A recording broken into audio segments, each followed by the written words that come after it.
ये light chapter का चौथा पार्ट है। इसमें हम जानेंगे प्रकाश के अपवर्तनांक, चाल में संबंध, आगे चीनी परिपाटी के बारे में जानेंगे। उसके बाद दर्पण फोकस दूरी और दर्पण के लिए फोकस दूरी वक्रता त्रिज्या में संबंध जानेंगे। एफ में भी संबंध क्या होता है वो जानेंगे। उसके बाद दर्पण द्वारा प्रतिबिंब कैसे बनाया जाता है, कैसे नहीं बनता है, इसके बारे में चर्चा करेंगे। ठीक, तो अभी देखा जाए कि प्रकाश के अपवर्तनांक एवं चाल में संबंध, यानी कि प्रकाश के अपवर्तनांक और चाल में क्या संबंध होता है। देखिए, किसी भी प्रकाश का अपवर्तनांक जितना अधिक होता है वह पदार्थ उतना ही अधिक प्रकाशीय सघन होता है। तो अपवर्तनांक अधिक होने का तात्पर्य प्रकाश के सघन से ये होता है कि जैसे अपवर्तनांक अधिक होने का मतलब क्या होगा, उसकी डाइवर्जन यानी कि जो उसकी मुड़ाव होगी, घुमाव होगी, वह अभिलंब की तरफ झुकेगी। और अभिलंब की तरफ उतना ज़्यादा तभी झुकेगी जब वो माध्यम जो होता है वो अत्यधिक सघन होगा। यानी कि वो जो पदार्थ होगा वह पदार्थ होगा जितना अधिक प्रकाशीय सघन होगा। प्रकाशीय सघन का तात्पर्य यह है कि उसमें प्रकाश गुजरेगी। तो एक माध्यम होता है विरल माध्यम, दूसरा क्या होता है सघन माध्यम। तो विरल और सघन माध्यम में हम अब प्रकाश के अपवर्तनांक में जान चुके हैं कि विरल और सघन ये दोनों एक दूसरे के सापेक्ष ही बताए जा सकते हैं। ये हम नहीं कह सकते हैं कि जैसे हम ये कहते हैं कांच क्या है, विरल है, सघन है। ये सिर्फ उसको लेके नहीं कह सकते, उसके सापेक्ष कुछ चाहिए। जैसे कि हम कहते हैं पानी और कांच में कौन विरल है कौन सघन है। तो पानी और कांच में की अगर बात करेंगे तो पानी क्या है, कांच की अपेक्षा विरल है, और कांच जो है पानी की अपेक्षा क्या है, सघन है। यही हम कहते हैं कि नहीं, पानी और हवा में क्या सघन विरल है। तो पानी के सापेक्ष हवा क्या है, यानी कि वायु क्या है, विरल है। और वायु के सापेक्ष जो हमारा पानी यानी कि जल जो है वो हमारा क्या है, सघन है।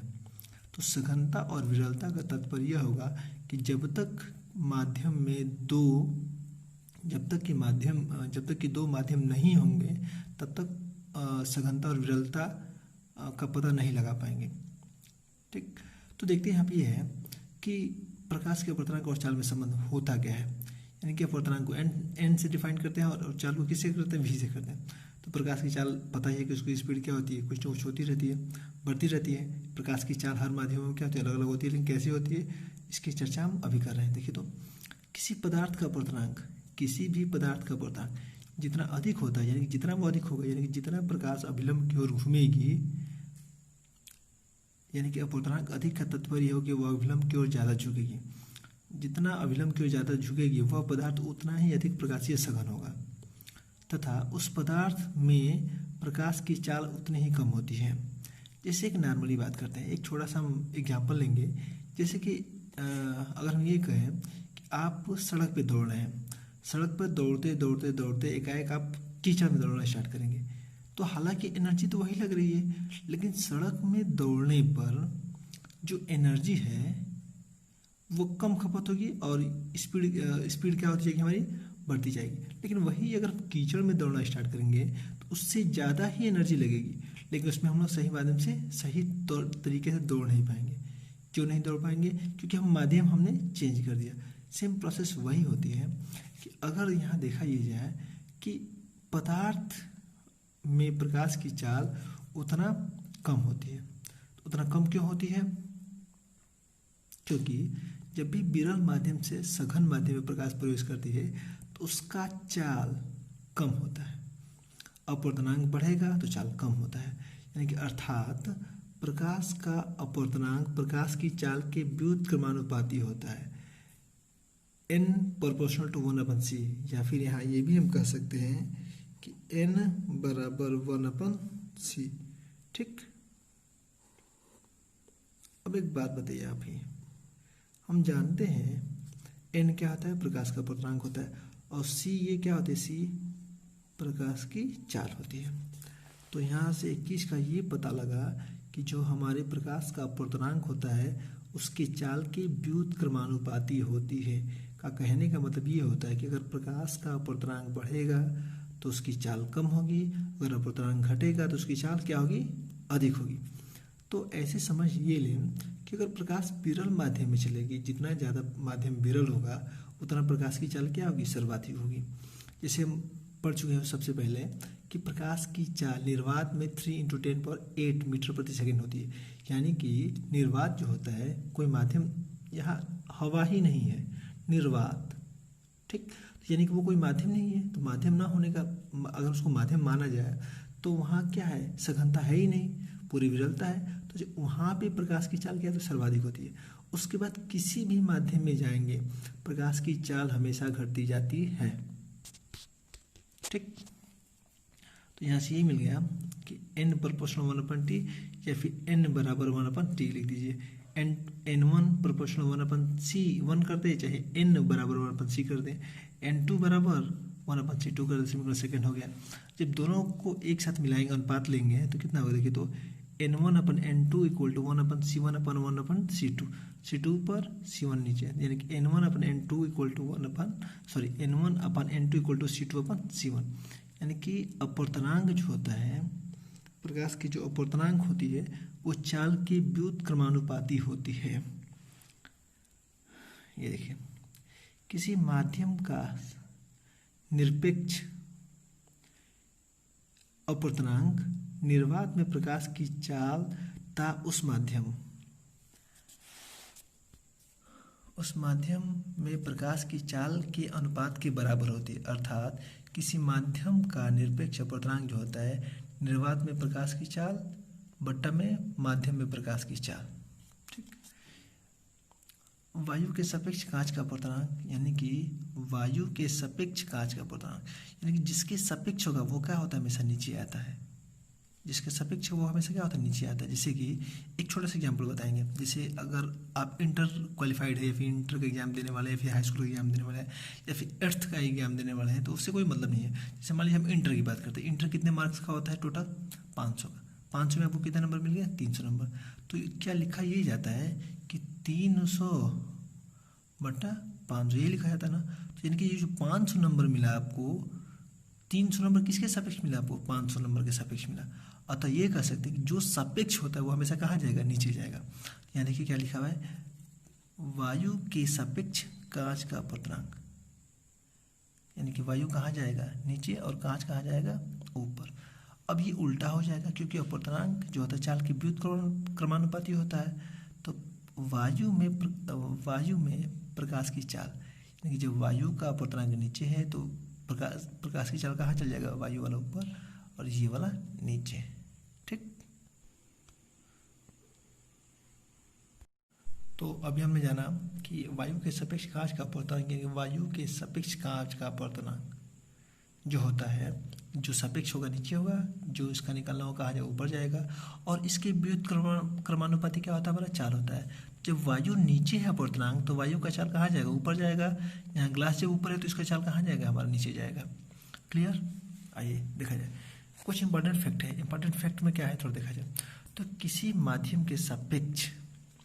किसी माध्यम का अपर्तनांक भिन्न भिन्न रंग के प्रकाश के लिए भिन्न भिन्न होता है।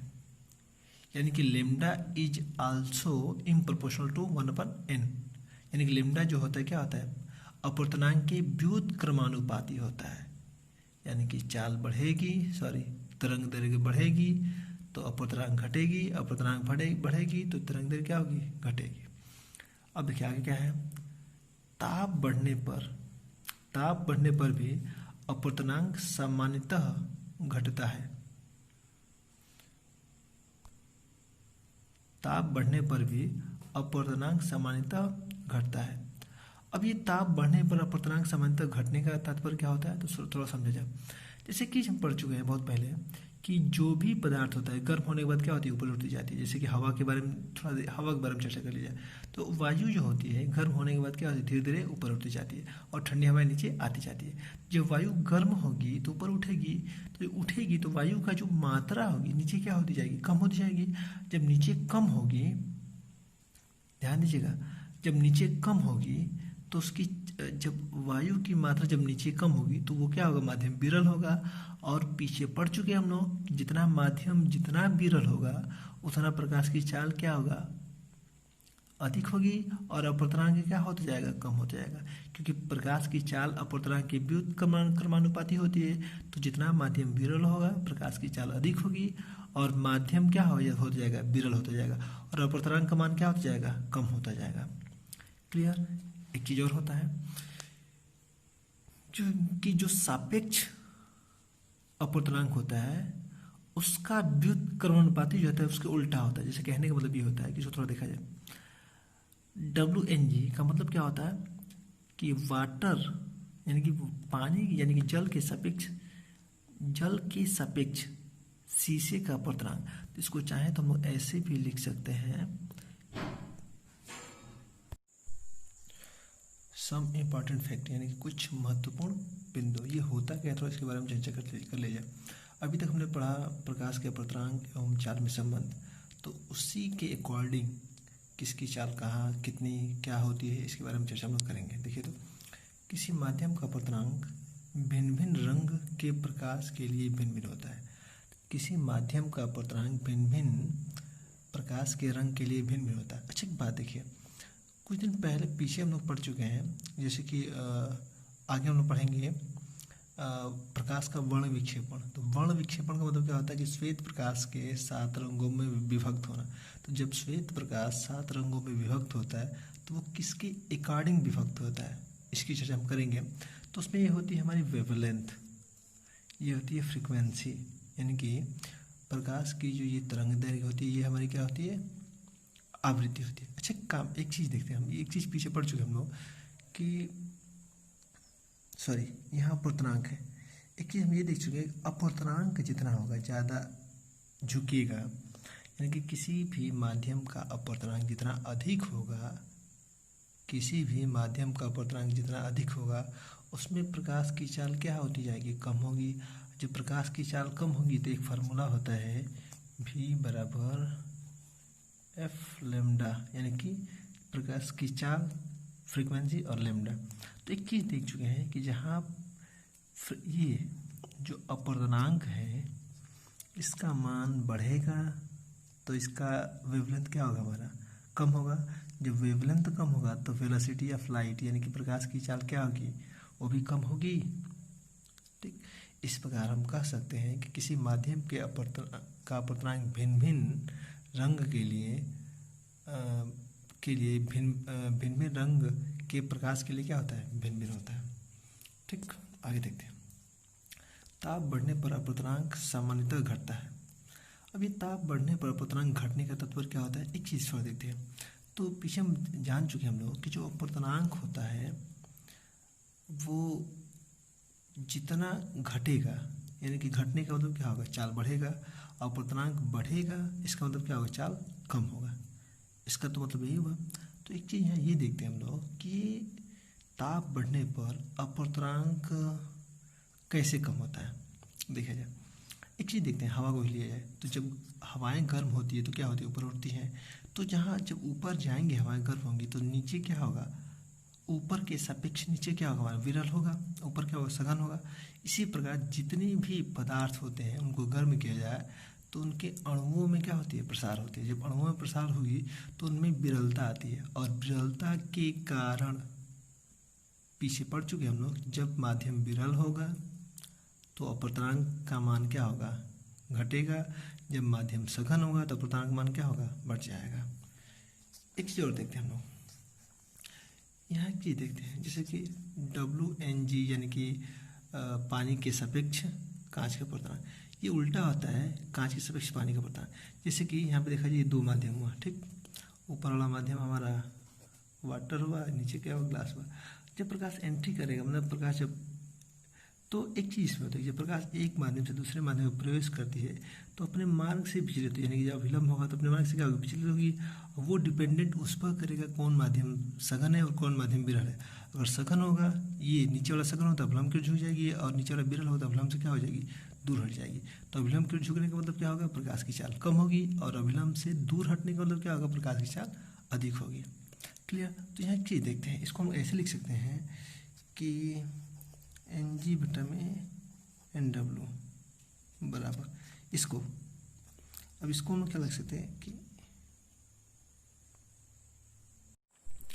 तो पानी की सापेक्ष कांच का अपर्तनांक उल्टा होता है क्या, कांच के सापेक्ष पानी का अपर्तनांक। क्या देखो, तो अगर इसको हम लोग क्या लिख सकते हैं, पानी के सापेक्ष कांच का अपर्तनांक, यहाँ 1/में, अब ये देखो कांच के सापेक्ष पानी का अपर्तनांक, तो कांच का अपर्तनांक यहाँ कितना दिया हुआ है देखिए, तो कांच के सापेक्ष पानी का अपर्तनांक यानी कि NW/Ng, और ये Ng यहाँ से ऊपर पहुँच जाएगा तो कितना हो जाएगा हमारा Ng/NW, यानी कि मतलब ये हुआ ये और ये दोनों क्या है, बराबर है। यानी कि जब एक माध्यम से दूसरे माध्यम में प्रवेश करती है प्रकाश की किरण तो विचलन होता है, पुनः जब दूसरे माध्यम से पहले माध्यम में जाती है तो इसका हमेशा क्या होता है, ये दोनों एक दूसरे के व्युत्क्रम होते हैं। क्लियर आता है। अगला टॉपिक ये है हमारा, सघन माध्यम में स्थित किसी बिंदु को विरल माध्यम से देखने पर उसकी आभासी गहराई वास्तविक गहराई प्रतीत होती है।